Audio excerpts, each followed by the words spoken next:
प्यारे साथियों, आज की इस वीडियो में आपका स्वागत है। प्यारे साथियों, आज की जो वीडियो है कक्षा 10वीं के 801 FB कोड जिन बच्चों का पेपर था, जो अभी अभी पेपर दे करके अपने निकले हैं सेंटर से, तो आप लोग एक बार ज़रूर इसका एनालिसिस कर लीजिएगा कि आपने कितना नंबर का स्कोर किया है, कितना सही है और कितना गलत है। एक बार कमेंट में आप ज़रूर बताइएगा कि आपने कितना सही किया और कितना गलत किया है। ठीक है, तो चलिए इसके साथ हम प्रश्न संख्या पहला चलते हैं।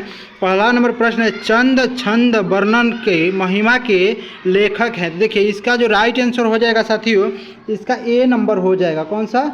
ए नंबर राइट आंसर हो जाएगा। ठीक है, यानी कि गंगा कवि। क्या है? गंगा कवि। ठीक है ना, ए नंबर इसका राइट आंसर हो जाएगा। ठीक है, उसके बाद देखिए, इसके बाद हम चलेंगे 2 नंबर प्रश्न पे। दूसरा नंबर प्रश्न है कि निम्नलिखित में से क्षयवादी गद्यकार नहीं है, तो बताना है इसमें क्षयवादी के कौन नहीं है। तो देखिए इसका जो राइट आंसर हो जाएगा सी नंबर हो जाएगा। ठीक है, जयप्रकाश भारती जी हो जाएगा। ठीक है, जयप्रकाश भारती। तो साथियों अब इसके साथ हम चलेंगे अगला नंबर प्रश्न पे, यानी तीसरा नंबर है, मैला आंचल की विधा है। बताना था आपको कि मैला आंचल की विधा कौन से? नाटक, निबंध, एकांकी या उपन्यास। तो साथियों इसका राइट आंसर हो जाएगा 3 नंबर का डी नंबर हो जाएगा, यानी कि उपन्यास हो जाएगा। ठीक है, उपन्यास। कौन सा? तो डी नंबर हो जाएगा उपन्यास। ठीक है, बिल्कुल आप अच्छा से मिलाते जाइएगा और एक बार कमेंट में बताते जाइएगा कि आपने कितना स्कोर किया। ठीक है, उसके बाद देखिए अगला नंबर है 4 नंबर कि चंद्रगुप्त नाटक के नाटककार हैं लक्ष्मी नारायण मिश्र, जयशंकर प्रसाद, मोहन राकेश, उदय शंकर भट्ट। तो साथियों देखिए जो चौथा नंबर प्रश्न है, इसका राइट आंसर हो जाएगा बी नंबर, जयशंकर प्रसाद। जिन्होंने बी नंबर को टिक किया है बिल्कुल उनका राइट आंसर है। चलिए इसके बाद हम अगले नंबर प्रश्न 5वें को देखते हैं। 5वां नंबर प्रश्न है, रामचंद्र शुक्ल ने हिंदी का प्रथम मौलिक उपन्यास किसे माना है? सेवा सदन को, परीक्षा गुरु को, गोदान को, इंदुमती को। तो साथियों इसका जो राइट आंसर हो जाएगा 5वें का बी नंबर हो जाएगा, यानी परीक्षा गुरु को। किसको? तो परीक्षा गुरु को, बिल्कुल राइट आंसर हो जाएगा साथियों बी नंबर, परीक्षा गुरु। ठीक है, अब चलिए इसके बाद हम अगले नंबर प्रश्न है कि 7वें नंबर प्रश्न पे चलते हैं। देखिए 7वां नंबर प्रश्न है, रीति काल का एक नाम नहीं है। बताना है कि इसमें रीति काल का एक नाम कौन सा है? नहीं है। अलंकृत काल, श्रृंगार काल, काल काल, सुधार काल। ठीक है, तो देखिए 6वें नंबर का जो राइट आंसर हो जाएगा डी नंबर हो जाएगा, यानी कि सुधार काल हो जाएगा। ठीक है, जिन बच्चों ने डी नंबर उत्तर टिक किया बिल्कुल उनका राइट आंसर हो जाएगा साथियों। तो चलिए इसके साथ हम चलते हैं अगले नंबर प्रश्न पे। देखिए अगला नंबर हमारा प्रश्न है, गंगा लहरी के रचनाकार है। बताना है कि गंगा लहरी के रचनाकार कौन है? पद्माकर, बिहारी, मतीराम, भूषण। तो देखिए 7वें नंबर का जो राइट आंसर हो जाएगा ए नंबर हो जाएगा, पद्माकर। ठीक है, कौन सा? ए नंबर पद्माकर हो जाएगा। चलिए इसके बाद अगला नंबर प्रश्न है।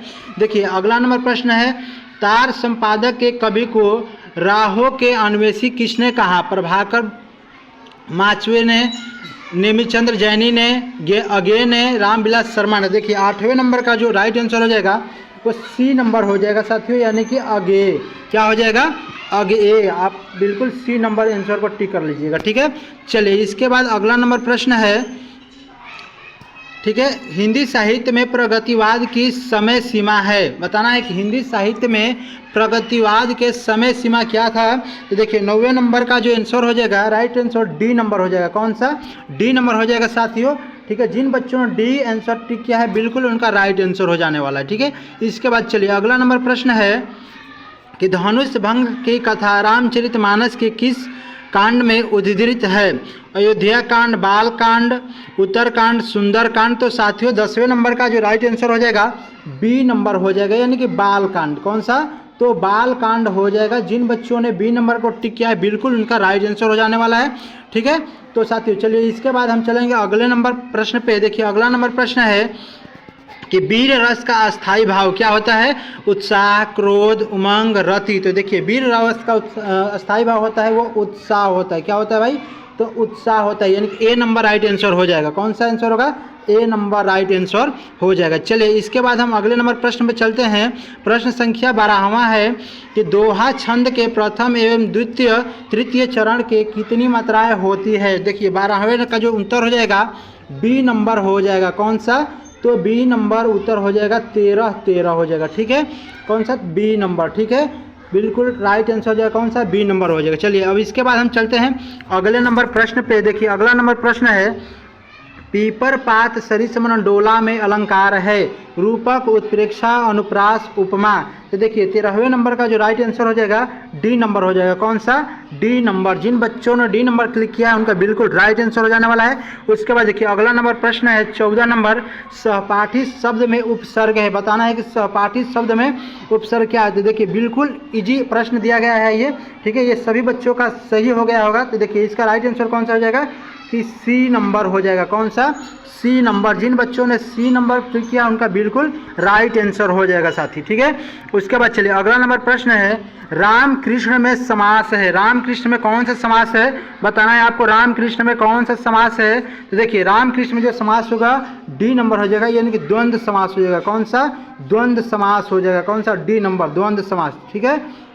बिल्कुल आप अच्छे से टिक कर दीजिएगा और कमेंट में बता दीजिएगा आपने कितना स्कोर किया है। इसके बाद देखिए अगला नंबर प्रश्न है 16 नंबर, चैत का तत्सम रूप है, चैत का तत्सम रूप कौन सा हो जाएगा, चित्त, चैत्र, चित्र, चेष्टा। तो देखिए 16वें का जो हो जाएगा राइट आंसर बी नंबर हो जाएगा। कौन सा, बी नंबर हो जाएगा साथियों, ठीक है। कौन सा, बी नंबर, ठीक है। चलिए इसके बाद देखिए 17वां नंबर प्रश्न है, इनमें से कौन सा शब्द सर्वनाम है, बताना है आपको कौन सा सर्वनाम है। देखिए 17वें का, तो 17वें का जो राइट आंसर हो जाएगा कौन सा, ए नंबर हो जाएगा। कौन सा, ए नंबर। जिन बच्चों ने तुम यानी कि ए नंबर को टिक किया है उनका बिल्कुल राइट आंसर हो जाएगा, ठीक है। चलिए अगला नंबर प्रश्न है, कमल का प्रवाची नहीं है, बताना। देखिए कमल का प्रवाची नहीं है, जलज, नीरज, सलील, वारिस। तो देखिए जो कमल का प्रवाची हो जाएगा ये सलील नहीं होता भाई, सलील जो है कमल का प्रवाची नहीं होता है, ठीक है, सलील। बिल्कुल ध्यान से आप लोग देखते रहिएगा कि क्या होगा, तो सलील हो जाएगा, ठीक ना। उसके बाद देखिए सी नंबर, सी नंबर अगला प्रश्न है, देखिए कि वाक्य में के कितने तत्व होते हैं, वाक्य के कितने तत्व होते हैं, 7, 3, 2, 4। तो देखिए इसका जो राइट आंसर हो जाएगा 19 नंबर का सी नंबर हो जाएगा, यानी कि 2 तत्व होते हैं। कौन, कितने, तो 2 तत्व होते हैं, सी नंबर हो जाएगा, ठीक है। अब चलिए अगला नंबर प्रश्न है 20वां नंबर, देखिए ईसोमद शब्द की तृतीय विभक्ति एक वचन रूप है, बताना है, तो, त्वया, युम, युवाभ्या, ठीक है। तो 20वें का जो राइट आंसर हो जाएगा बी नंबर हो जाएगा साथी। कौन सा, बी नंबर। जिन बच्चों ने बी नंबर पे क्लिक किया है उनका बिल्कुल राइट आंसर हो जाने वाला है। तो साथियों ये हमारे रहे बहुविकल्पी सभी प्रश्न। जिन छात्रों का कितना नंबर सही हुआ और एक बार जरूर आप लोग कमेंट में बताइएगा। और यदि पूरा वीडियो के पूरा सॉल्यूशन चाहते हैं तो आप वीडियो को लाइक, शेयर और सब्सक्राइब जरूर कर दीजिएगा, कमेंट में जरूर बताइएगा। साथियों मिलेंगे अगली वीडियो के साथ, तब तक के लिए जय हिंद, जय भारत।